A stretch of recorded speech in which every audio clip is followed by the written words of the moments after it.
Ассалаумағалейкум ағайын, қадірлі Сөзбен Саз бағдарламасының YouTube каналының көрермендері. Біз бүгін қазақтың тұңғыш демократ қаласы, қаһарман қаласы Жаңаөзеннің төріндеміз. Рақат ауылында Ахмет Байекешев деген жыршы ініміздің шаңырағында келіп жатырмыз. Енді Ахмет бауырымыз өзінің әкесі жыршы Бүркітбай жыраудың шәкірті Мырзабек ағамыздың қолында тұратын болғандықтан біз осы Мырзабек ағамыздың шаңырағы деп айта берсек болады. Өйткені біздің ат басын бұру себебіміз бір әулетте бірнеше жыршы тұрады. Сондықтан қазақ руханиятының негізі жыраулық мектепте өшірмей жалғастырып келатқан әулетке басқан қадамымыз құтты болсын. Бізбен бірге бұған дейін орындалып жүрген және үлкен сахналарға шықпаған тың жырларды және жүйелі күйлерді тыңдайтын боласыздар. Біздің дастарханның біздің жалпы эфирде отырған көрермендерімізбен нақтырақ дәл танысып өту үшін мен үйдің иесі Ахмет Байекешев деген мырзаны ортаға шақырып таныстыру үшін көмек сұрайын деп тұрмын.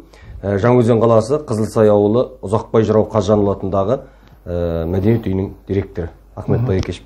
Енді Ахмет, біздің төрде отырған азаматтарды жеке-жеке өзінің қызметіне қарай, Құдайдың берген талантына қарай қандай жолда жүргендігін барлығын атап айтып өтсең, біз камераны бері қарай жүргізіп, шеттен бастап айтсаң тіп жақсы болады. Бір шеттен бастаймыз ба?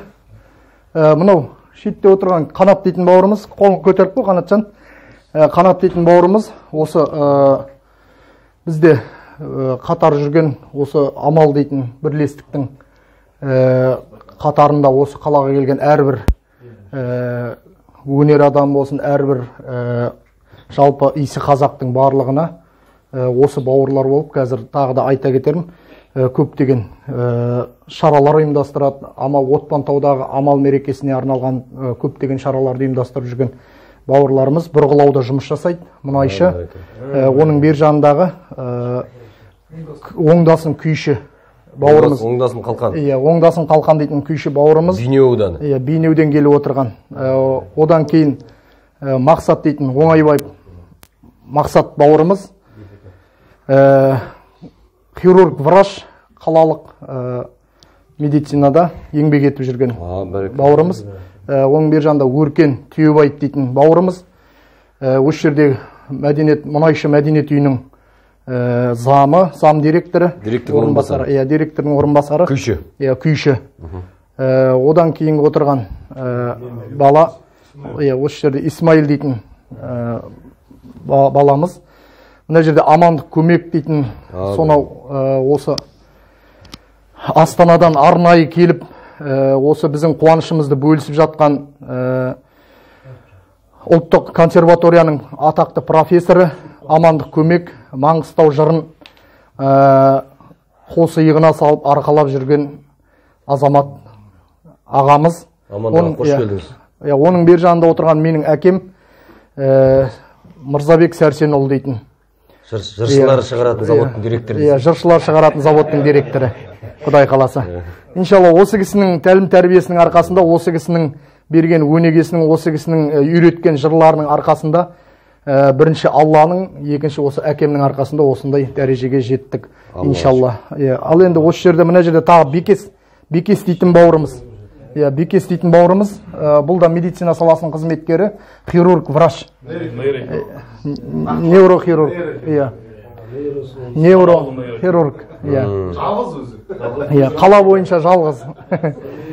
Ал енді бер жақтағы, манағы өздеріңіз айтқандай, заманауи жырау, Амангелді Жақау. Амангелді Жақау бауырымыз. Одан кейін отырған Серікбай дейтін ініміз, Рухынан орыс, осы арамызда жүрген азамат жігіт, мұнайшы бұл да. Ал енді мына жердегі Бәйімбет Бауыржан дейтін Бердібайұлы, Бауыржан Бердібайұлы дейтін бауырымыз, осы жерде Өзен мұнайгаз акционерлік қоғамының әлеуметпен байланыс департаментінің маманы, бас маманы және мұнайшы және осы биылғы праймеризде облыстық мәслихатқа кандидат, үміткер. Оң болсын. Бәрекелді. Біздің бүгінгі оператор Бақдәулет. Бақдәулет Толыбекұлы Астана қаласындағы Евразия ұлттық университетінің жыршы мамандығын, Қазақ ұлттық университетінің, кешірім сұраймын, жыршы деген мамандығын алып келген біздің жыршымыз, профессор Амандық Көмековтің шәкірті. Мынау сөйлеп тұрған Бердіхан Әлмен дейтін сөзбен саз бағдарламасының жүргізушісі, авторы, сол бағдарламаны құраушы.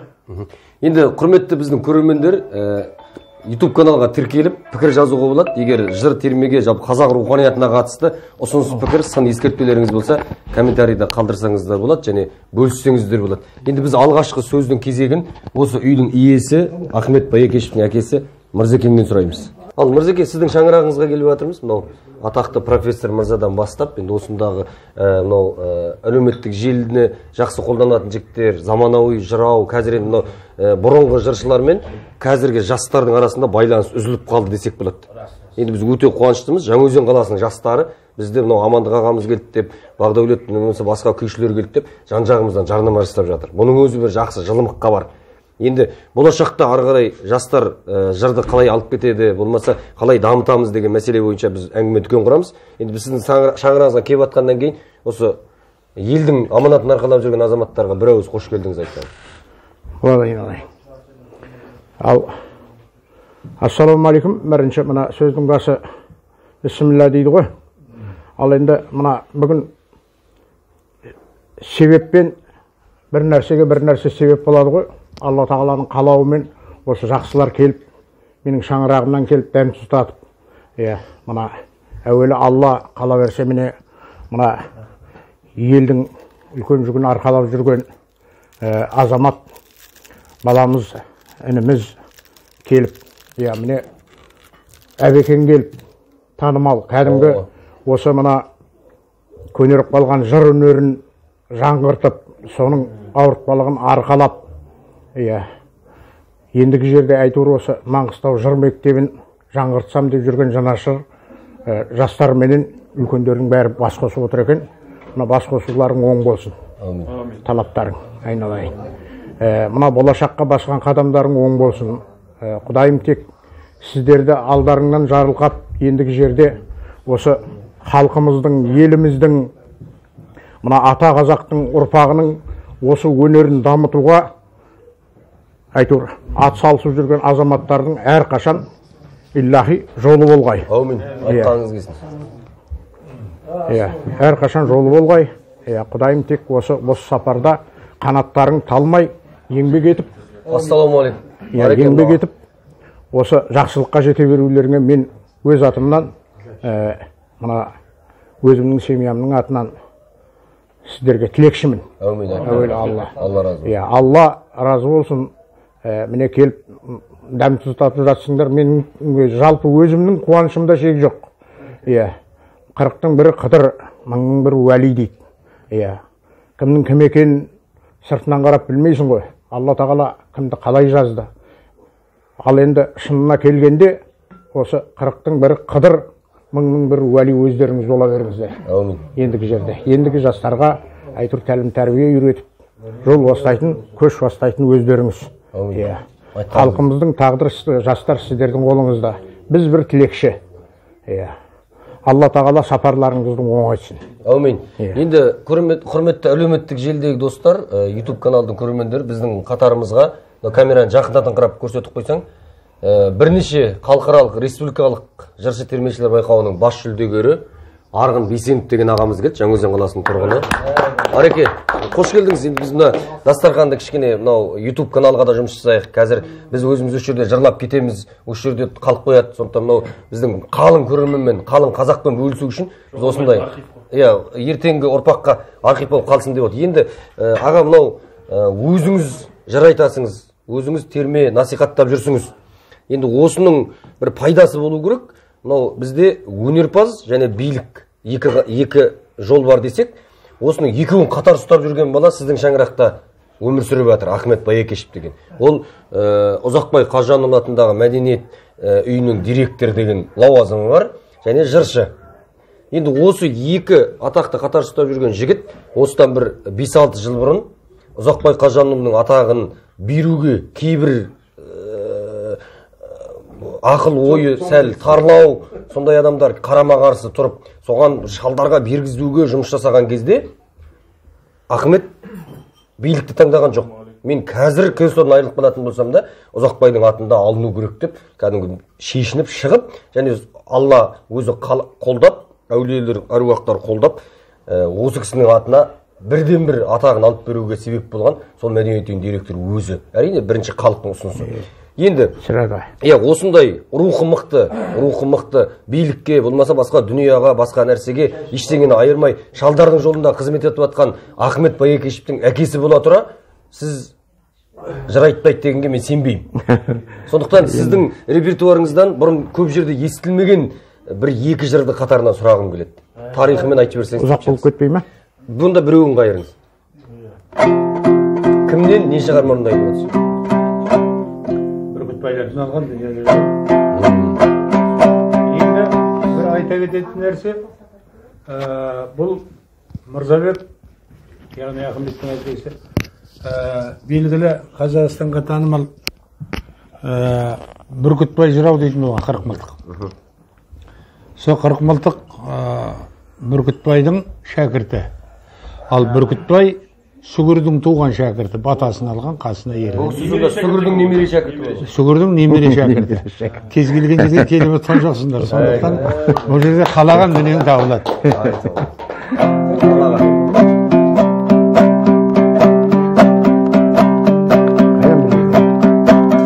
Әшінде ауыз жаппас, тойлы күн өлім таппас деп қиналып қаламыз қазір. Көптен айтпамыз. Кез келген қай-қайсысы да бізге кем болайын деп отқан.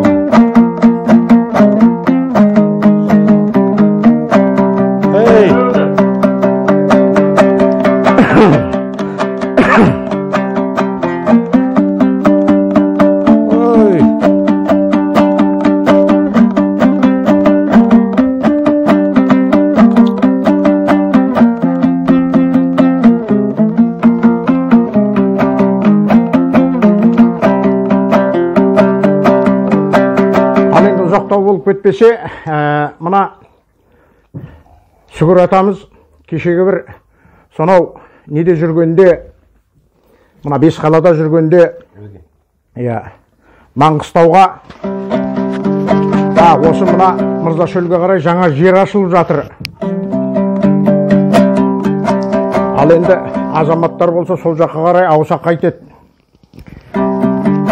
деп ел бастап кешегі Бердібай менен Батманов Бердібай деген атамыз, Көпейіп Кетебай деген атамыз ел басқарып, соны Мырзашөлге қарай 1959 жылы ауысып көшкен екен дейді. Сонда Сүгір атамыз осы жаққа, осы Қазақстанға жаңа жер ашамыз деп көп бір азаматтарым кетті, ақсақалды шалдарым кетті, солардың артынан бір сәлем хат жазайыншы деп сағынып жазған сағыныш сәлем хат бар екен. Қысқаша соны айтып берейін.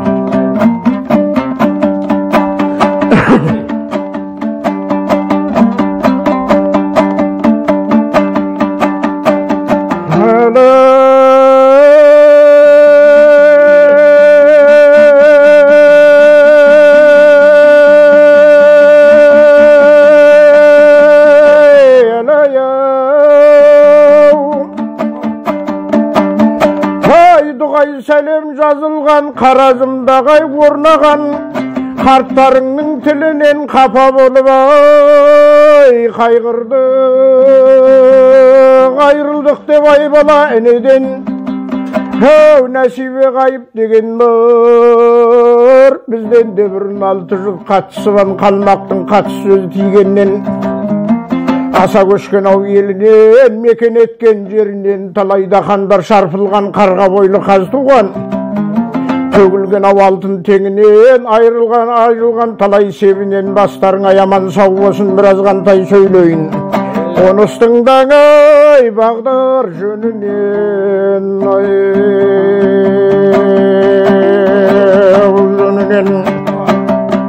ал ал балдарым-ай, бәріңді де сұрап естіп жатыр, мынау сол Мырза шөлге барып келгеннен. Көшіп жатқан ау халық көп, көкіректері желденген. Ақырын Алла білмесе, бұрынғы ата бабаңның ей мекен емес еді ғой жерленген. Ана Сауранда айналып 150 ұядай келгеннен, ат құлағын теңесіп 30 мерген 10 батыр қорлыққа көнбей сенделген. Басына бақыт қонған күнай Маңғыстау арқа құбадың, ығыстырып талайдай біздің адайдың өзеді ғой меңгерген. Әруағын айтқанда болған жоқ дау жері кем келген. Әруағын айтқанда болған жоқ жері кем келген. Шалда сол күндер болғанда шалдарда байда таппада үштілік малға ергеннен.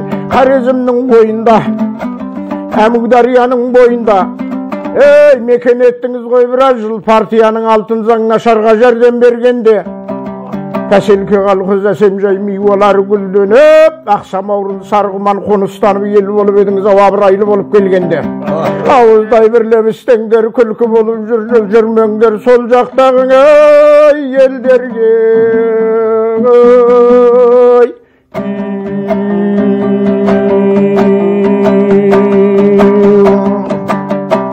Есболай Әбдір Кетебай, ер баласы Бердібай, Әбибіллә Мәдірей арналдау сәлем сіздерге. Азаматтар едау бәрі де қалы төсек төр берген. Ел арасы алшайса қысқарарау қолым серменген. Істей беріңдер шай құдай деп, ұраным бекет адай деп. Ауған күні бақыт шегініп, малменен басың төгіліп. Есіңізді жиған жер еді ғой, ана 360 Кәбір Әмудің сұлтан арнасай. Азаматтарыма менің сөз дейіп кетпеді ау бойдан таңбасай. Күн көр алмай кеткен жоқ, сол себептен де кетулай. Естіген сөзге шыдамай, балдарымның ашуланбасай. Құттығылғайдағы құдайым, Ильичевский район Жетісайдың арнасай. Мұнан көптің айтуға 10 ай 10 күн ауырыпсы, көңнің келмет бардасай, бардасай.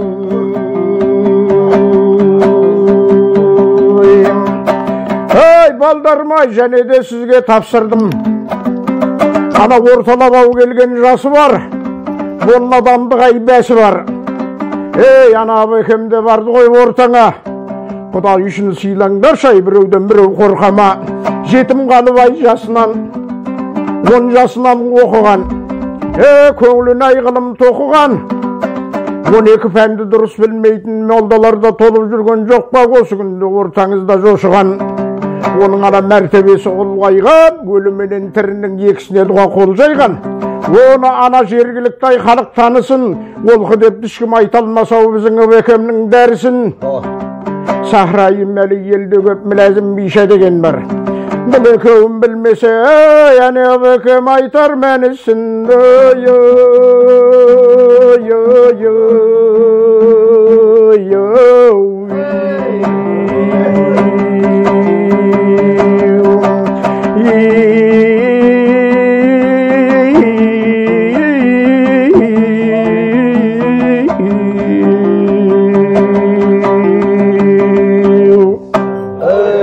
Деп тастаған екен дейді ғой. Ай береке. Енді 6 күн 6 түн жырлауға болатын азамат сияқтысыз былай қарағанда. Астап. Енді сіз домбыраны да микрофонды да Амандық ағамызға берсеңіз. Я сөйтсек. Ал Амандық аға қош келдіңіз мынау шәкіртіңіздің шаңырағына. Әрине. Бір ауыз тілегіңіз сосын бір шалдардан. Себеп пен себет арбаға мінеді деген қазақта сөз бар. Мынау енді барлық жұмысымыздың бәрі интернет арқылы болып кеткеннен кейін, міне сол интернетпенен халықтың да жалпы былай қарағанда алталастың арасына шығып жатырмыз. Барлығына әйтеуір бақыт тілейміз, аман сау абырайлы болған тілейміз ғой. Мінекей сондай себептермен бүгін біздің Ахметтің туған күні екен. Сондықтан осы құтты болсын айтайық деп, бітер істің басына жақсы келер қасына деген, мына өзіңде осы жыр дейтін әлемнің жанашыры болып жүгіріп жүрсің. Сондықтан да мына Ахмет кезінде сол жаңа Жетісайда Көлпросвет училищені баяннан бітіріп, хорменен кәдімгі тағылым алған болатын болса, мында келгенде осы баяғы шалдардың жалғасы әйтеуір не керек, барлығында киесіз дүние жоқ қой. Кеше Бүркітбайдың алдындағы сүгір, енді сүгірдің тарихын ел білет. Ал Бүркітбай да сол Жетісай өңірінде болған, оның да бір көптеген шәкірттері бар.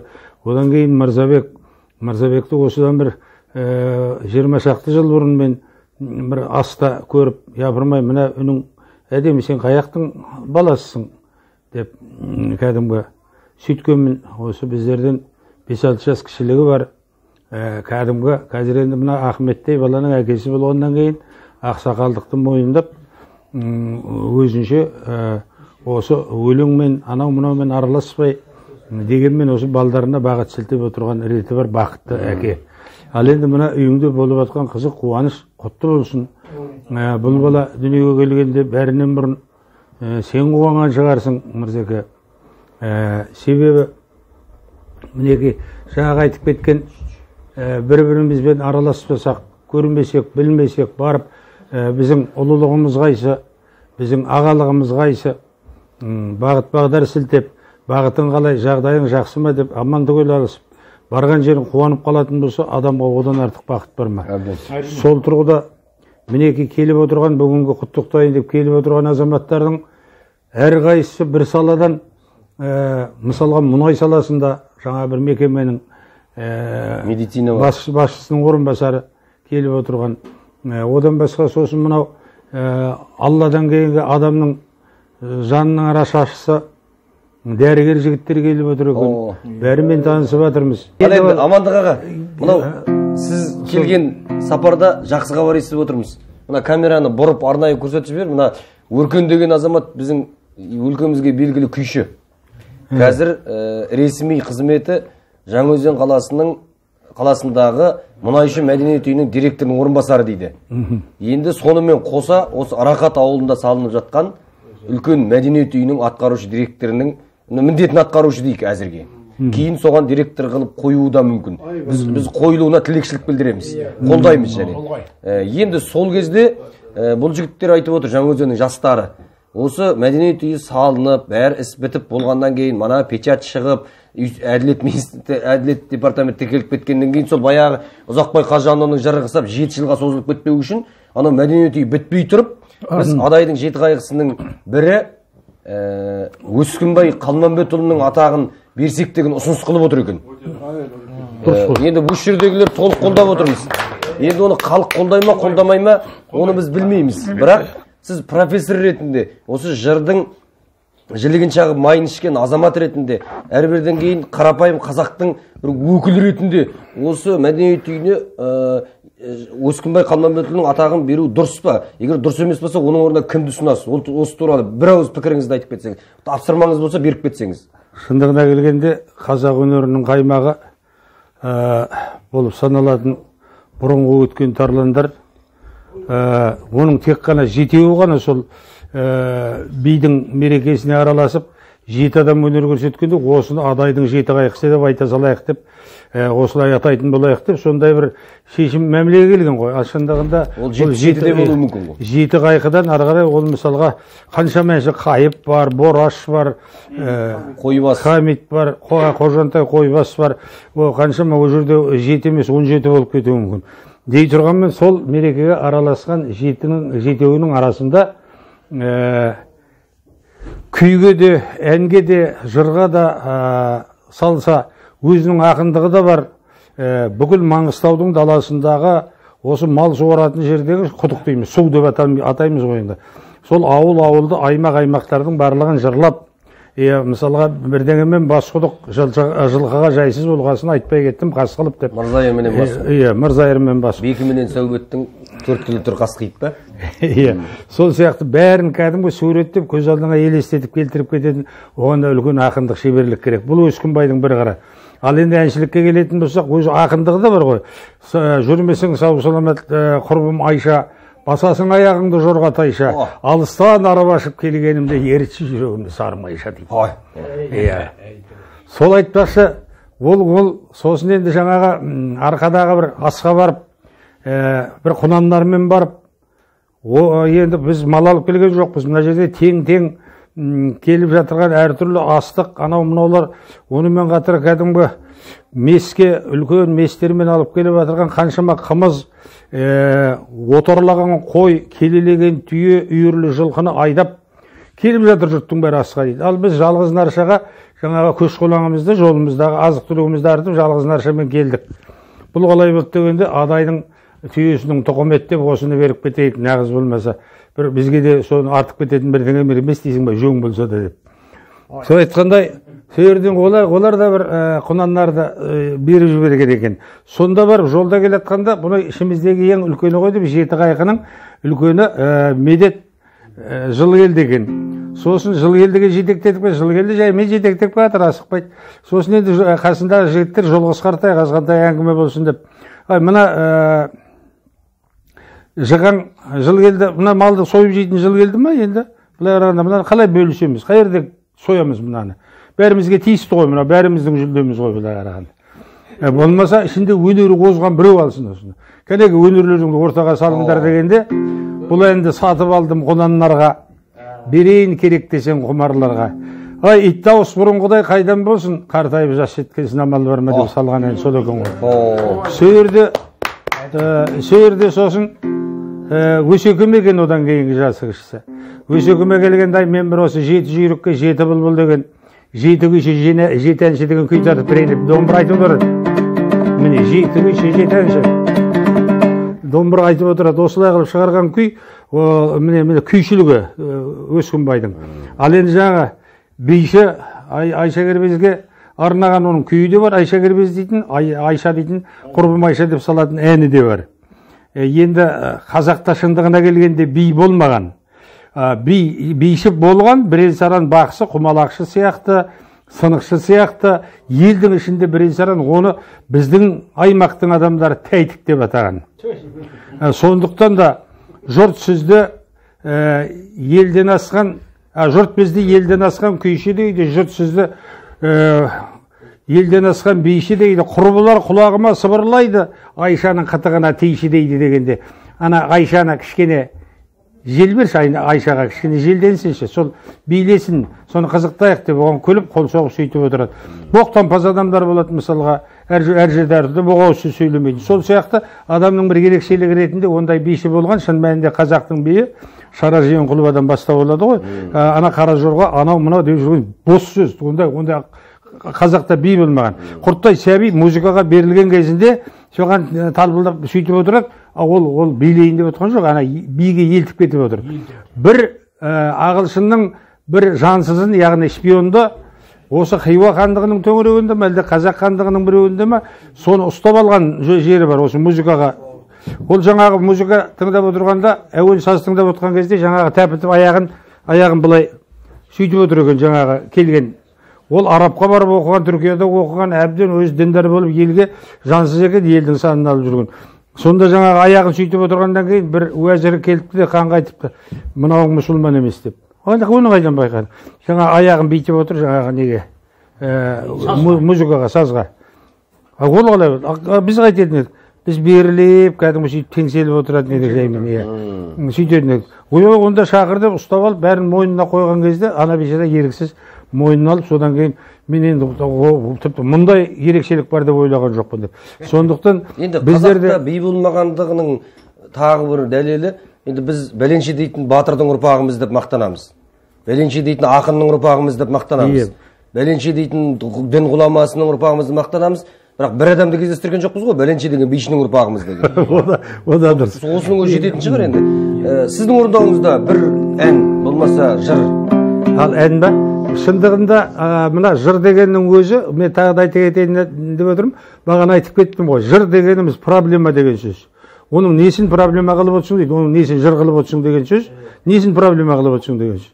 Сондықтан бұны былайша қарағанда нағыз идеологиялық құрал осы жыр. Ел бол, аузың бір болсын, ынтымақта болыңдар, бір-біріңді сыйлаңдар, бір-біріңе жақсылықтарыңды жасаңдар. біреудің ала жібін аттама, ұрлық қылма, ұрлық түбі қорлық деген сияқты. Осы жырдан бастау болады бәрі де. Бұл идеология. Сосын барып бұл педагогика, тәрбие. Педагогика деген сөз бала жетектеуші, құл деген сөз екен. Беретін келе біз педагогтардың барлығын солай атап жүрміз ғой. Шындығында келгенде ол Макаренконың кезінде, болмаса кеше Ыбырай Алтынсариндердің кездерінде бері қарай әртүрлі бағыттарда ғылыми негізін тауып келе жатырған бір әлем. Бұл педагогика, тәрбие беру. Ана не қылма, неге бойыңды балап керілме деген сияқты тағысын тағы әртүрлі жаңа бағанағы жерде бірталай әңгіме айтылып кетті, соны жазып алайық деп отырды. Енді біз келгесін жерде әңгіме айтайық деп бас қосқасын жерде өзімізден қазір мінеке оны радиодан да айтып жүрміз ғой. Айтайын деп отырғаным жаңағы ол педагогика болатын болса, ол философия, ол филология. Бұлай қарағанда әңгіменің сөздің құрылысы дыбыс үндестігі кешегі түмен балта басыптара әріпке әріп ұқсас болып дыбыс үндестігі сақтап отырады. Жаңағы тоң қатпас 90-да да жері жылы қалың шөп қара шыққан малыңа жерді қалың шөп қара шық деп сөйтіп шөбінен шөккен түйе көрінбейтін мысалға деп сөйтіп айтып жатыр Маңғыстауды суреттеп. Сол сияқты ол ақындықта сонда көркемдік мысалға сақталған. Филология деп отырғанымыз сол дыбыс үндестігі, тілдің түсініктілігі. Енді бар одан ары қарай енді тарихыңды таны, ал табиғатыңды аяла дейміз. Біз аққуға, мысалға жаңа Каспийге, болмаса тауларға, далаға, киікке, жүйрік атқа сондай арналған қаншама сөздер бар. Енді бұл жыр дегеннің өзі сондай нәрсе, сол жырдың да мына атадан балаға жалғасып келатқан киесі шығар, Ахметтің де абыройының асқақтап келе жатқаны. Енді жаңағы Өскінбайдың атын беру керек дейтін болатын болсақ, шынында да солай. Одан кейін Мұрат бүкіл қазаққа осы Маңғыстаудың күйшілік мектебін түгел танытып, мойындатып кетті. Бірақ жаңағыдай біздің елдің бәленшенің күйі деп айтатын жағдайда Қожантай Қойбас сияқты тіпті өлігін таба алмай қалар, біреулер деп өлігімізді таба алмай қалар деген ниетпен Түркменстанға қарай асып кетті, амал жоқ. Сол дейтін жерде Равнина деген жерлерде тұрып, сол аржа Шағадамға барып, ең болмаса Маңғыстаумен границалас, сол мына Шағадамға барайыншы деп.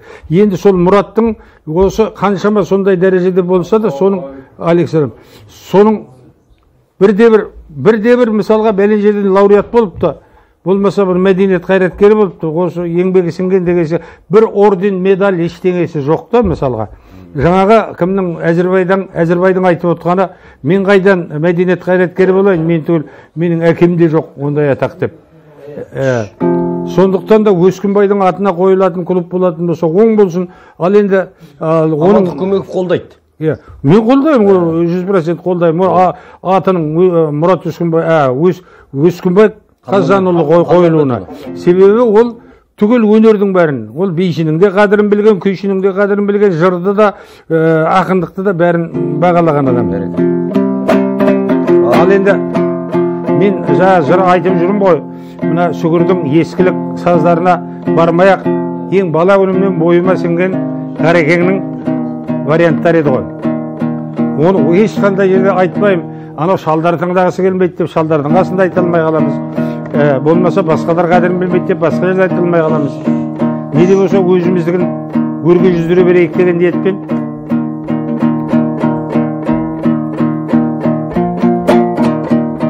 Қарекеңнің бір-екі термесін орындап қарайық. Сіздің анау 90-шы жылдардың басында Алматыдан арнайы келіп Сырсандық деген бағдарламаға Дүйсенбек Қанатбаев сұхбат алғанда да осыны айтасыз ғой.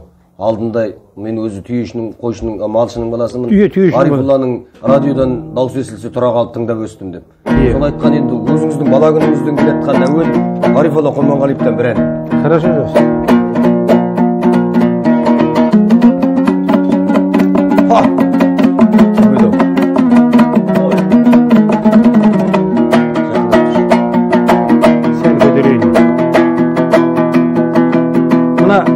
Шәкірт балдарымызда тек қатып қалмай, бір жерден ұстаған жерден айырылмай жүріп алмай, развитый былай жан-жақты болған жақсы ғой.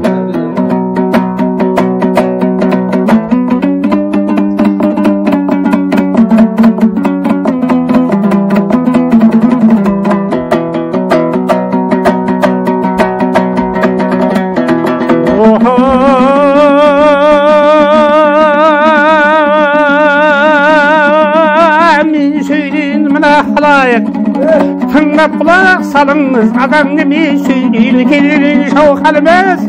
Аянбасын сендерден есен тұрса кеудеде шыбындай мынау жарымыз. Басыңа сөгіс келмейді өзіңмен қатар жігіттер. Жақсы болса алған жарыңыз, жаман болса алғаның.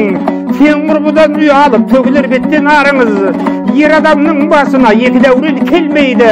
Бұлағай салып қалыңыз, мен сөйлейін жақсылар. Сыбағаңдай алыңыз, ағысы мен ағайын. Жүйрік атпай шабайын, отырам мына қалайық. Сөзге әбден қаныңыз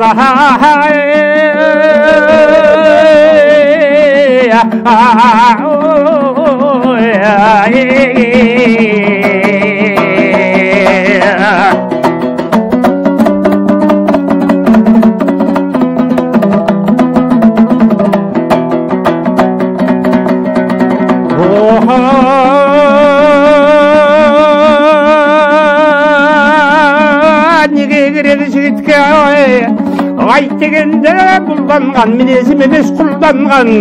Әр жерде де жүйрік бір ауалқаға түсті жүлде алған. Томағамды қолда топқа салды, бәйгімді аялмай қоғалмам дүнияның тобынан. Талай батыр өткен жоқ, жауды көзі тұлданған. Неше бір жүйрік өткен жоқ, бәйгатындай бұлғанған. Жақсылардың алдында сөйлеген қызыл тілім бар. Бозжыл аяққа ерғалған белгілі жақсы адамға. Айтқан сөзің тыңдалған, атадан азған лемондар. Топқа кірмей шегіліп бәйгісінен құрғалған. Жаман адам баласы қонақ келсе үйіне, қабағын түйіп жираңдап өз-өзінен сорланған.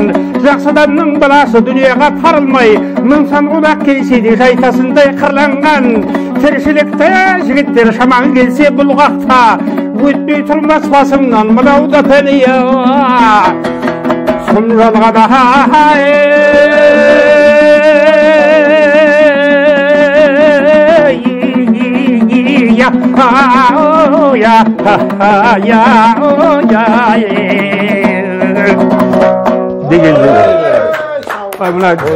тойып алып ырсылдап. Микрофонды да домбыраны да Арғын Бейсеновке жалғайық. Енді біз бүгін мынау бір өзі, бір мектеп, бір өзі, бір концерт, бір өзі, бір кітап болып жазылатын, жырланатын, тыңдалатын азаматтармен отырмыз. Сондықтан өкінішке орай, құрметті көрермендер, біз толық түсірілім жасай алмаймыз, өйткені біздің мүмкіндігіміз өте аз. Егер қажет деп тапсаңыздар, немесе ұйымдастырып жатсаңыздар, біз барлығына жеке-жеке тоқталуға болатындығын, мүмкіндігіміз бар екендігін ескертеміз. Енді Арғын аға, қош келдіңіз. Өзіңіздің ініңіз, бауырларыңыз ұйымдастырып жатқан отырысқа.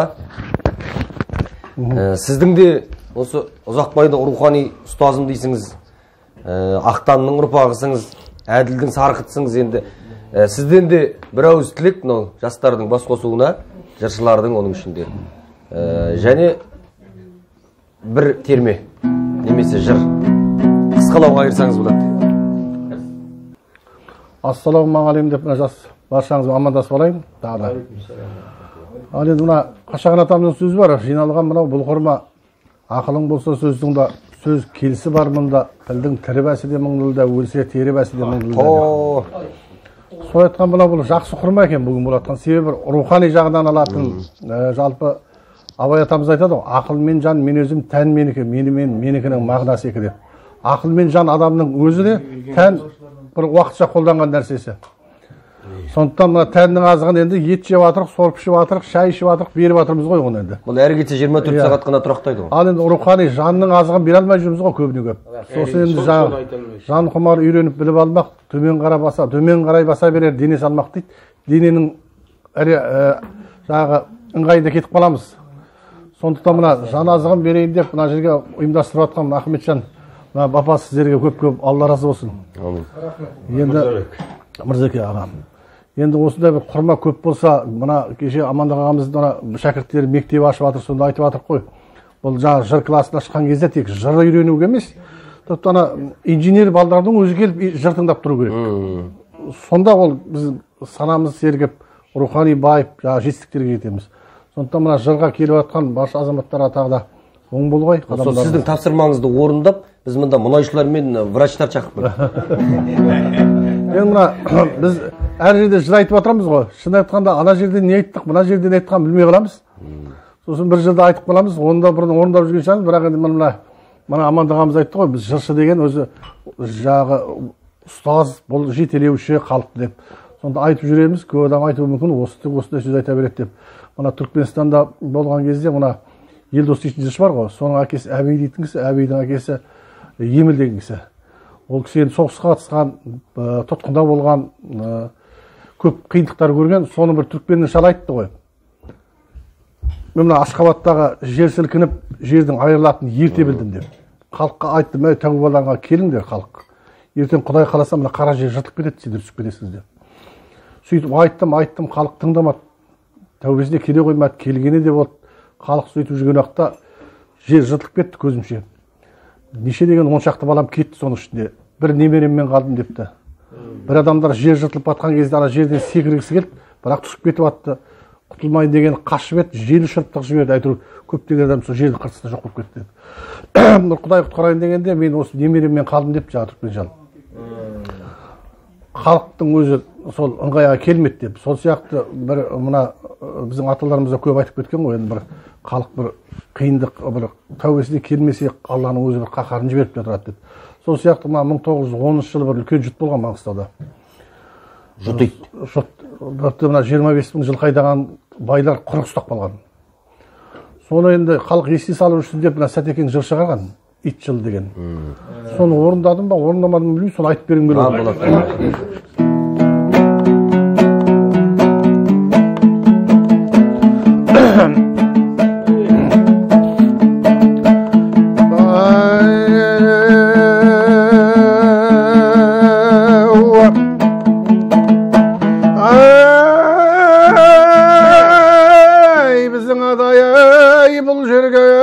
Хисап етсем келгелі 200-дей жыл өткен жаралғаннан әуелден артық екен реттен.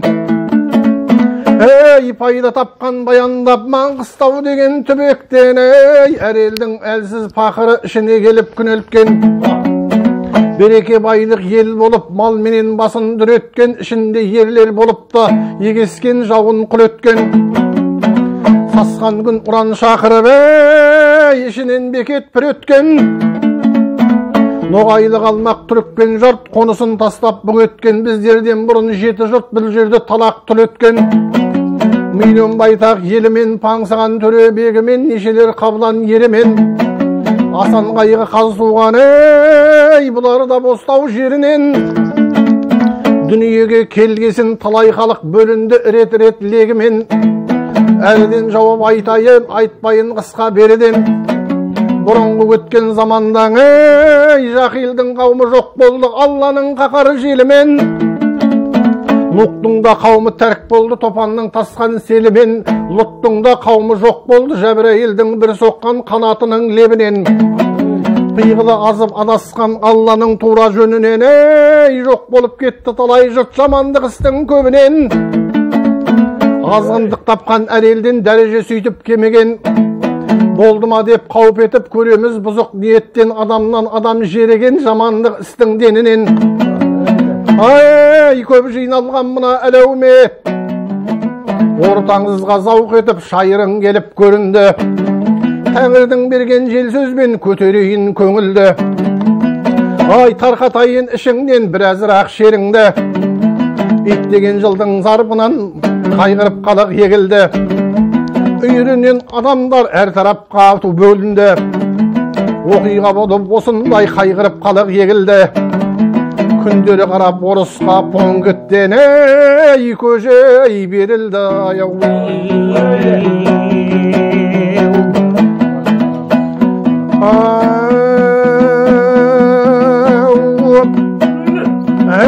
Біздің адай халқынан Алталаштың баласы сескелдау дамылданқынан. Бұл күндері болғанда дарияларым суалды кемерін соғып шарпыған. Ал біреуден біреу айырылды ит деген жылдың зарпынан. Қайғы басып қамықтың қандарым талай паңсыған. Мырзаларым да тарықтай шаршы төрде қаңсыған. Ақырын алла бермесең болмай қалдау күн артық қайыршы менен жалшыдан. білмеген адамзат болды, бұлағай заман тап болды. Туғалы қарны қашпаған, аяғын жаяу баспаған, ғанилар малдан сап болды. Ал иттеген жылдың зарпынан, біреуден біреу жат болды. Төменгі адай халқына кетпестей таңбадақ болды. Бұл заман азбай не қылсын, жамандық істері көбейіп, жер жүзіне тақ болды. Бір төңгенің дауынан, Құрандық ұшқан ант болды. Сорпаны төгіп ақты ішпей, тамақ шаймен қант болды. Шайдан басқаны ішпеді, жамандық кінә істеді. Тәкаппарларда көбеді, Алланың берген дәулетін көтере алмай іскені. Орынсыз жерде иықтап, момынды залым тістеді. 5-10 тиын паралып, қаділдік кетіп, қақымнен қараны қолдап күштеді. Жауызбен пасық көбейіп, бір Алланың қатері қаперіне түспеді. Осылай халқым бүлініп, әртүрлі бұзық істеді. Осындайлардан болынған, ырыздық нәсіп тартылып, иттеген жылдың зарпынан талайлар қалдау шарпылып. Өзендер талай құрғады, суалып көзі тартылып. Адай дегенде еледік, басқа халық бізбенен. Батырлықпенен байлыққа бәсетпеген шарқырып. Ал ерегескен дұшпанды табанға салып тарпыдық. Әр уақыт бақыт мол дәулет, күннен күн асты артылып. Ал бұл күндердің шағында тап болды мұндай таңқылық. Ал мырзалардан да қал кетті, арғымақ мінген қатырып. Сән салтанат тәрбие, ал бай баласы балпаңның бойынан кетті салқылық. Дұғамен тілек қаштымай, кәпірден қайыр сұранды, астана жұртым алқынып. Мырзаларымда тарықты, мырзаларымда тарықты, асер асқазар болып.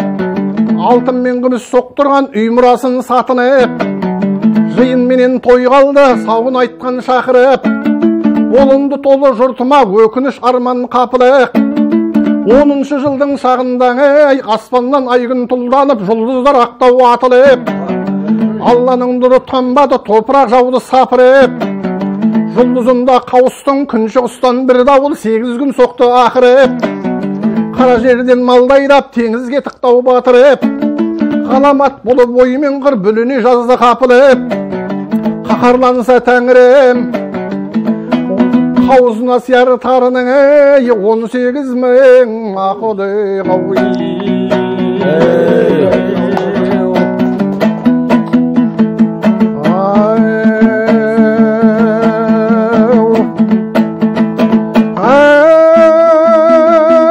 Маңғыстауда үштібегі құлазыдау мал қалмай.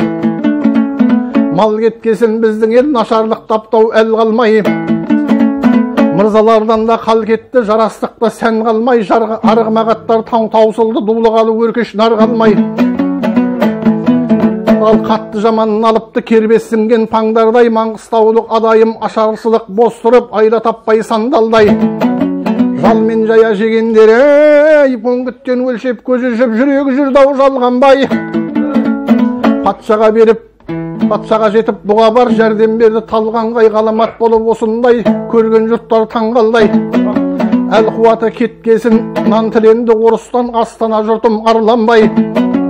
Әуелден адам баласы келгеннен соң жаралып, дүние пәни жалғанғай.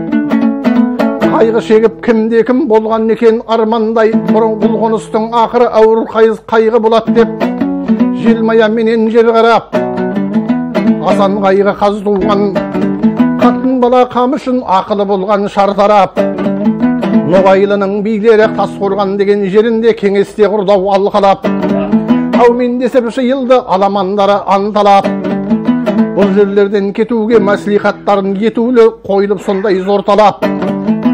Мәжіліс құрып айласқан, уәдесін берік байласқан. Батырларда көп екен, жау жарағын жайласқан. Шешендерде көп екен, бұлбұл құстай сайрасқан. Бұл қайырсыз қоныс деп қазыналы байдасқан. Асан қайғы қаз туған, тәуекел етіп жол тартып маңдайы кетті таймастан. Ешелер пелде қырасып, орнығып жұрты жайғасқан. Ойласам, адыра құтсыз болғаны сойлап тұрсақ әріден ел жоқ екен жайғасқан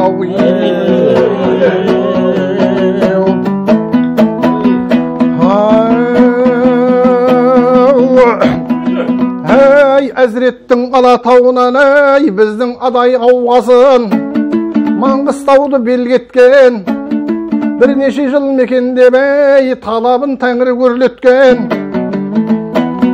Ал қонысынан қуып түрікпенді байырқатып үріккендей бұладайдан гері өткен желпіндіріп жел сөзбен нақыштайын көрнекпен ойласам иттің жұтындай болмаған екен бұрын соң ей қадықты мұндай меңдеткен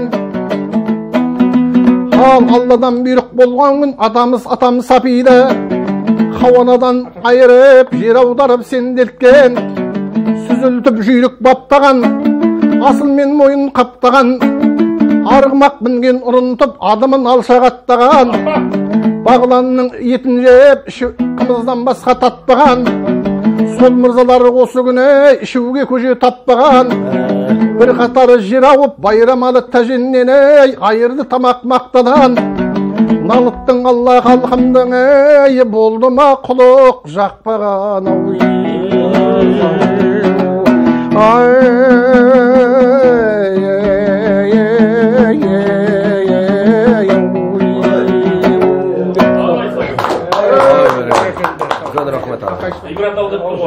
Адамды бір аңыз деу үшін, оны бір қадірлеу үшін ол өлгеннен кейін оған бір жақсы сөздер айтудың қажеті жоқ шығар. Барымызды тірі кезімізде бағалап, бір-бірімізге жақсы сөз айта білсек, бар кезімізде бағалап, ағаларымыздың абыройын асқақтатып жүрсек, одан артық басқа бізге не болуы мүмкін? Деп жатырмын жарық. Той деп жатырмын нақты. Иә. Той қаласын аға. Әрдайым жүрген жеріңізде той болсын. Осы шаңыраққа әрбіріміздің шаңырағымызда тек қана дастарханымыз тойға жайылсын. Жаңа ағамыз айтты ғой, Аллах пайғамбар саллаллаху алейхи сөзі болса керек. Аллах Құранда айтып жатыр. Дастархандарыңда тақуаларға жайыңдар дейді да. Сол сияқты жаңа 40-тың бірі Қыдыр деп жақсылыққа жорып жатыр. Осындай дастархандарға тек қана жақсы адамдар, жақсы ниетпен, жақсы пейілмен жүретін ағайындар жинала берсін. Амин. Ұрпағымыз салиқалы болсын, иманды болсын, қазақ болсын. Аллах бізді ғасырлап ақырет күніне жеткізетін, шекарамыз бұзылмайтын, тіліміз бен ұлтымыз, дініміз сол қаймағы бұзылмай сақталып қалатын ұлттан етіп Аллах сақтап қойсын баршамызды. Күйші. Мен телефонымды алшы бағдар. Күйші. Өркен Түйебаев па? Өркен Түйебаев деген азамат бір дәрігердің, бір жыршының ортасында отырып, бізге күй тартып береді. Енді Амандық аға, Маңғыстаудың күйшілік мектебі осы қазаққа ортақ сахнадан көп көріне бермейді ғой. Сондықтан кімнен қандай күй тартсын, сізден болсын таңдау. Шындығына келгенде қазаққа ортақ консерваториядан кейінгі екінші бір оқу орны Айман Мұсақожаева басқарып жүрген Қазақ ұлттық өнер университетінің дәстүрлі өнер кафедрасында бір мынандай ұсыныс айтқан болатын мен бір конференцияда. Жыршыларға бірнеше ән, бірнеше күй үйрету керек. Ал әнде оқып жатқандар әншілерге бірнеше терме, бірнеше күй үйрету керек. Ал күйде оқып жатқандарға бірнеше терме, бірнеше әнді үйрету керек. Сонда бұлар кәдімгі бес аспап болып шығады ғой деп. Сол сияқты сол барғанда жырдың арын қорғаймыз деп жүріп, бүкіл менің дәстүрлі өнер деп қақсап жүргенім, мына жерден ашатын болсақ, тек жыр десек, өрес тарылып қалатын сияқты, дәстүрлі өнер дейтін болсақ, біздің күйшілеріміз де, әншілеріміз де бәрі жапа-тармағай кіреді. Ана бірден кеңейгеннен кейін бара-бара екінші бір оқу бөлімдерін кафедраларда аша беру ғой. Кафедраны дәстүрлі өнер қылып ашып алу керек та, мысалға. Сол тұрғыдан алғанда біздің күйлеріміздің қай-қайсысы да жаңа мен саған жібердім, бір радиода интервью беріп жатқан жерімде түсіріп әр жерін бөліп жазған екен. Артынан көре жатарсың. Шынына келгенде мына біздің күйлерді деген жаңағының ішінде. Біздің күйлеріміз Шопеннің, Бахтың, болмаса ана немістердің, француздардың солардан мен бір ләззат ала қояйыншы деп, мен мынаны ұғар ма екен, маған сіңер ме екен. Бір арасында бір-екі шығармасы, конечно, әрине ұнады дей тұрғанмын, қайран дүние-ай, біздің Ақжармаға 9 түйешіге жетпейді осылар. Жаңа Абылдың күйі, Абылға бұның қайсы бірін айтарсың. дей тұрғанменен ал Ақжарманы бір тартып жіберейік, жаңағы сұрашайық бұл күйді дөгесіне.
Енді Жаңаөзен қаласының әкімінен және оның әлеуметтік мәселелер жөніндегі орынбасарынан біз сұраймыз, алдағы ашылайып тұрған мәдениет үйінің тең Рахат ауылындағы директор болып осы біздің өнерпазымыз Өркен деген жігітті қойсаңыздар екен деп сұраймыз.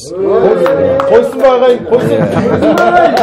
Енді Өркеннен Құлшардың қойғаннан кейін орамына азаматтар қолдап осы мәдениет сарайының дамуға түсу. Болады.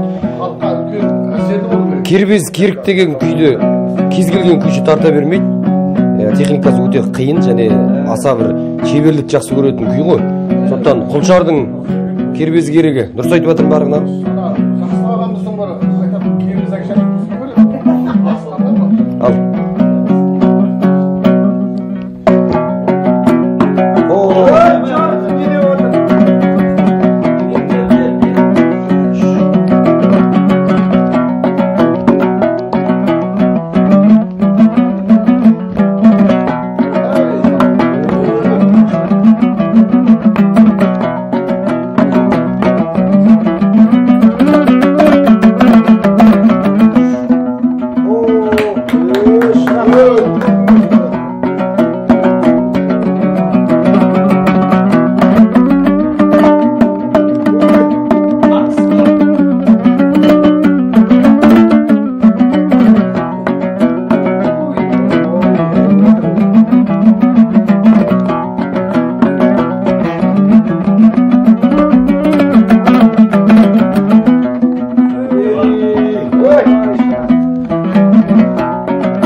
барлық бүгінгі мына жиынға келіп отқан, алыстан жақыннан келіп отқан қонақтардың баршасына қош келдік.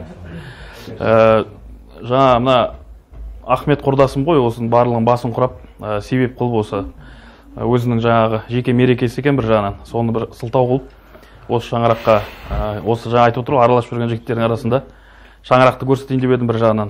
Жаңа Амангелді деген бауырымыз үйге келмеген екен, сол жаңа бір апта бұрын келіп кеткен кезде, мен негізі келмеппін ғой сіздің үйге.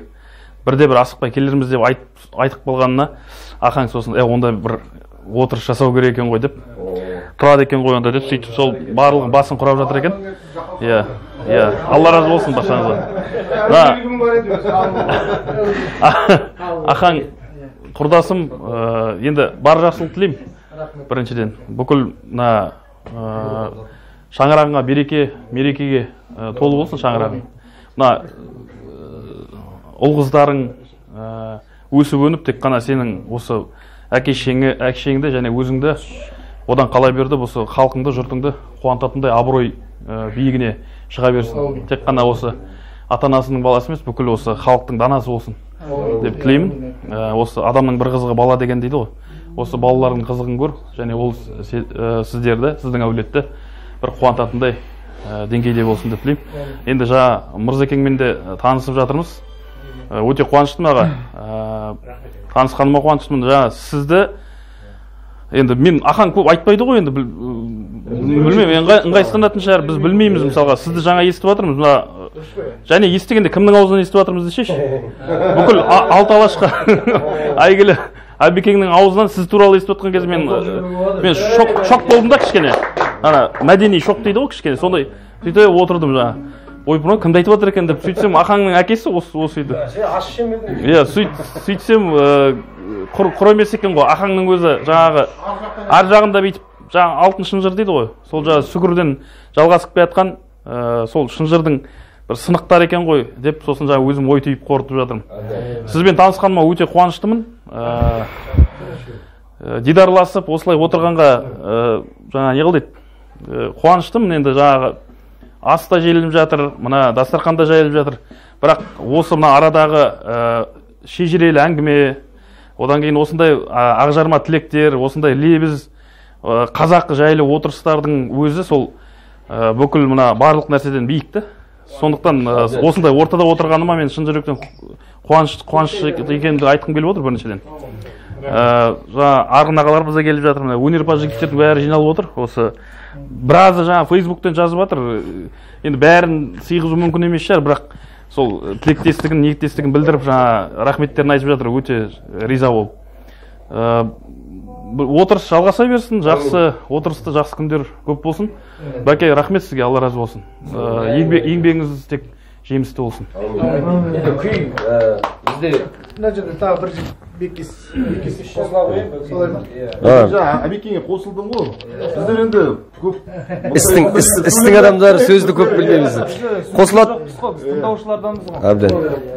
Ал енді күй керуенін арған жалғастырамыз. Бізде Алматы қаласындағы Құрманғазы атындағы ұлттық консерваторияның түлегі қазір бізде Бейнеу ауданы, Бейнеу ауылынан арнайы келіп отырған осы кештің құрметті қонағы, күйші, дәстүрлі әнші, жыршы, термеші, жаңа Амандық ағам айтқан талаптың барлығын орындай алатын оңдасын Қалқанов дейтін азамат. Ал енді оңдасын бір жүйелі күйлерден өзің тарихымен айтып. Ағайын, ассалаумағалейкумдер. Мына бүгінгі құрма ұзағынан болсын. Мереке жалғасын таба берсін. Енді Қартбайдың осы Маңғыстаудың Жар Қартбайдың күй басын орындап берейін, қалғаныңыздар.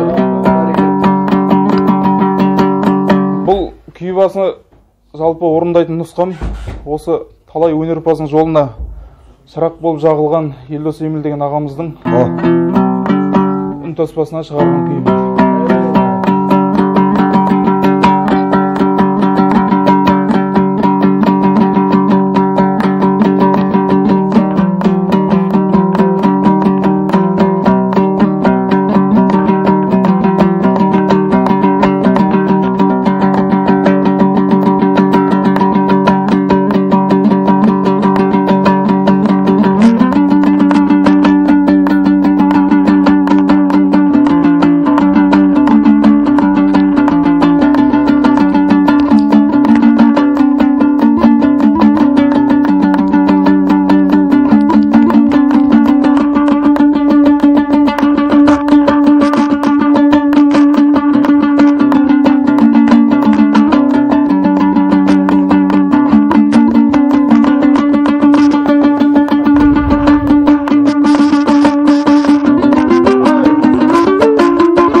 құрметті көрермендер, сіздердің алдарыңызда жаңаөзендік жыршы Нұрлан Мұрынов, кәсіби оқыған жыршы деп айтсам бола ма, Нұрлан?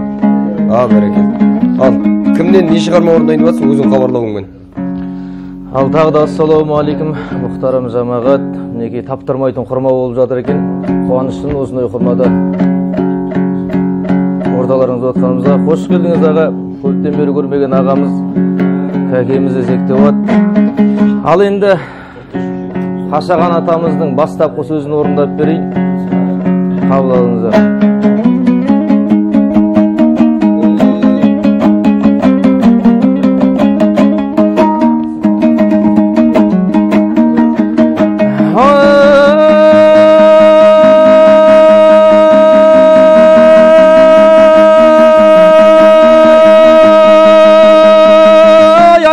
Қайтты дүниеден 5 жаста жетім қалдырды, ал басыма қайғы салдырды. Анам көрді жесірлік, өзімді көрдім жетімдік.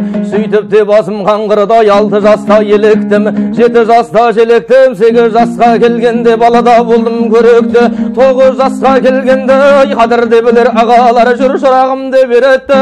14 жасқа келгенде балалықты тастадым. 15 жасқа келгенде таяқ алып қолыма қойымның түстім жолына.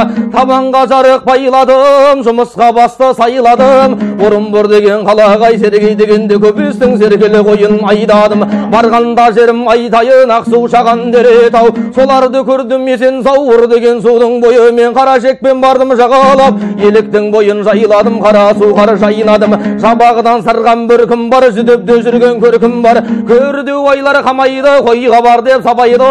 Бармасқа қандай еркім бар, көрді ойдан таяқ жеп бір күні жаман сорладым. Өзімнің жасы парладай, қайтайын десем ел алыс. Қасымда болмай бір таныс, астымда болмай бір тайым. Жабығып жаман сорладым. Бір күні ұйықтап жатқанда қара кісі келіп маған тұр деді.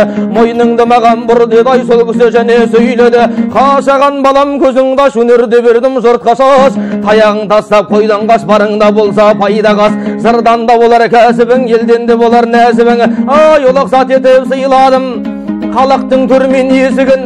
Батасын берді ай қол жайып, екі қолын мол жайып. Ұлықсат содан болған соң жөнелдім сөзге мен байып.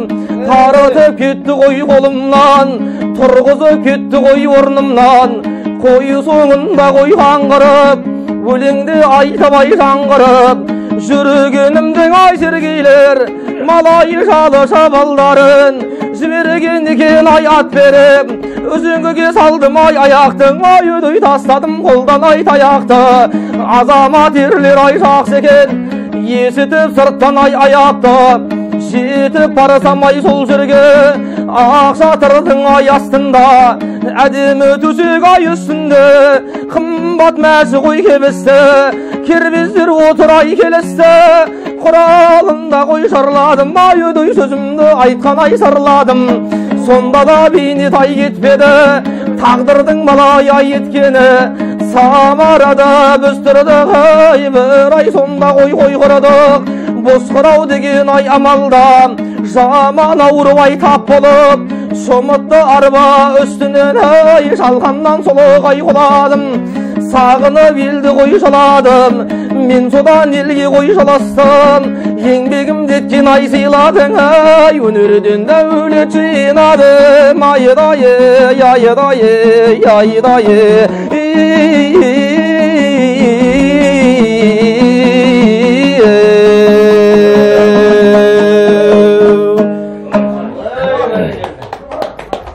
Құрметті қонақтар, бүгінгі жиынға қош келдіңіздер. Мынау туған күн деген себеп қой, бірақ осы елге қызмет жасап жүрген көптеген атпалдай азаматтардың басын қосайық деп сондай ниетпен бүгін шаңырағыма анау Астанадан ат артып Қазақ ұлттық консерваториясының белгілі профессоры, амандық көмек ұстазым келгеннен кейін осы жас буындармен кездестірейік деген мақсатпен осындай әдемі рухани кеш жасап жатырмыз. Ал енді менің орындайын деп отырғаным осы ұстазым амандық көмектің жырларынан азғантай үзінді, мынау арнауынан үзінді.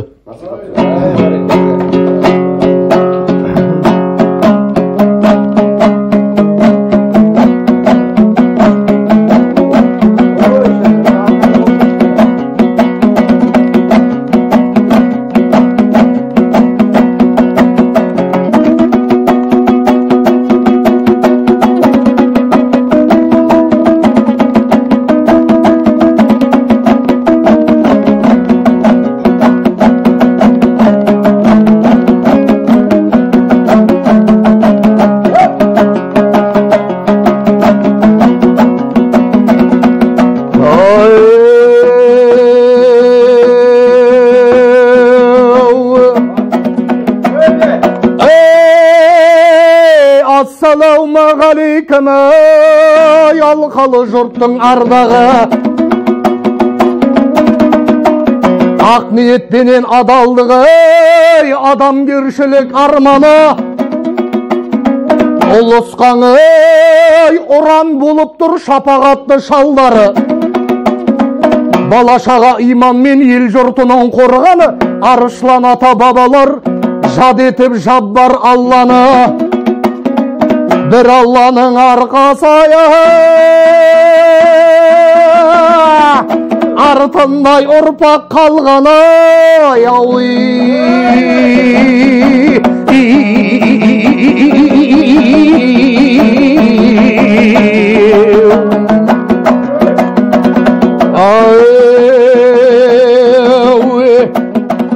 ей ұлысқа болған меймандар, адам ата пайғамбары Ибрахим Исхақ Нухыдан өрбітіп ұрпақ жайғандары.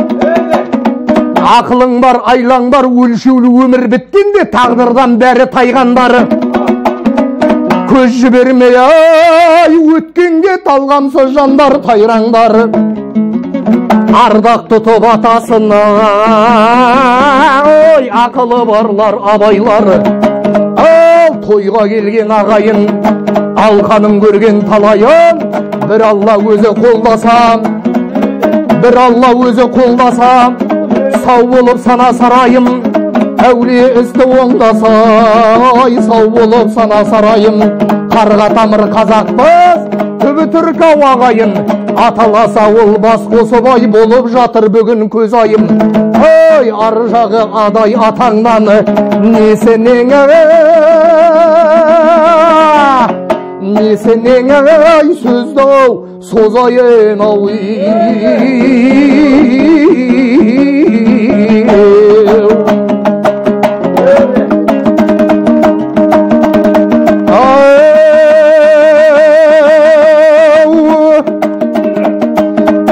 ар жағыңа ата адамнан ал есепсіз еске ау заманнан талайлар өткен таңдайлы тарихтан тың сөз таба алманы ойы озық пенделері дін исламнан нәр алған Алланы сүйсең арлысың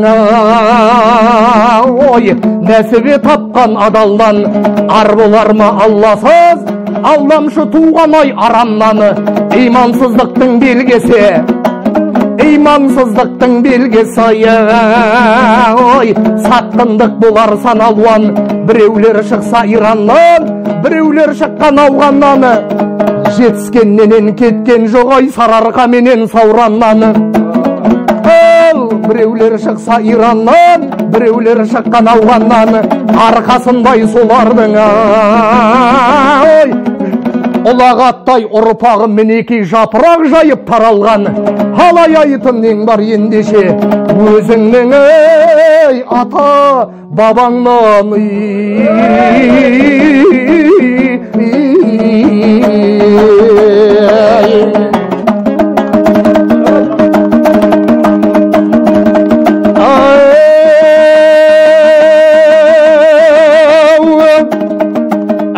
Маңғыстауы жылу ярқаңда талай бір салған талтаңғай аталарымыздың арманы арашалап алашты түсірме әуре сарсаңға қаңғытпау еді қарезім тесіктау менен балқанға деген бар еді ғой бұрыннан. Ой, жұртпенен көрген ұлы той болсаң да зару талқанға. Ақындар кеткен арманда қожантай қой бас қалмияз. Ақындар кеткен арманда ата қонысынан саумен. Үміт артып аяр таңға бұйырған жерден топырақ. Әркімдер ей қалды әр тамдай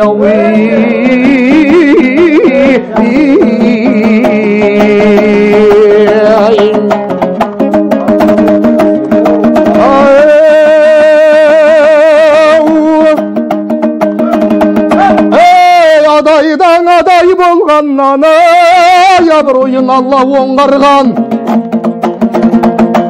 Келін берді құдай сегіз арысай сомдалған. Батырдың санай жеткізбес қаршыға құстай қонданған. Жігіті түгіл қызы бар, құдықтан тартып нәрдалған. Құдықтан тартып нардалған. Ақын сұфы әулие керемет күшін қолданған. Әнші күйші жыршыдан алашта бармай озған жан. Шебердің қолын көреміз талай ғасырлық тамдардан. Шебердің қолын көреміз талай ғасырлық тамдардан. Мергеннің бар ма артығыңа айда қаратып аңдалған. Билігінің де белгісі қара түгіл қандалған. Мыңғырған малда есеп жоқ ош еті менен бұш еті. Айшылық алыс жолдардан базарға малын салдырып, орынбор менен көк жардан. Қырмызығы тай алдырып, Қаразымда да топ жарған. Астраханасы бар қаңда қалмағынан да ол жалған. Артық олжа болар май айдай сұлу ақ сұқсыры. Ей жомартқа жұбай болғаннан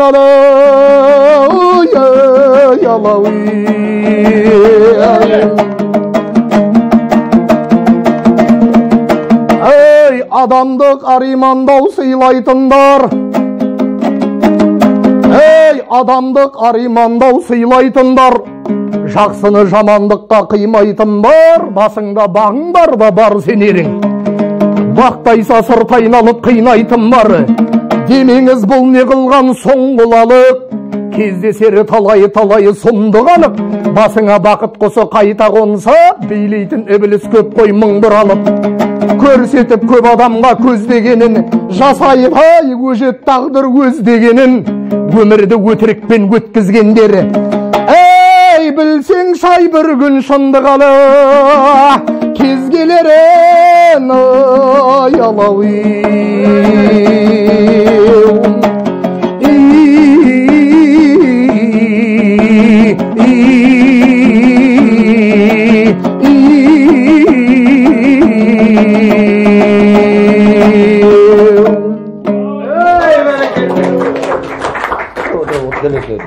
ұстазыңның тізесіне барып жата қалмайсың.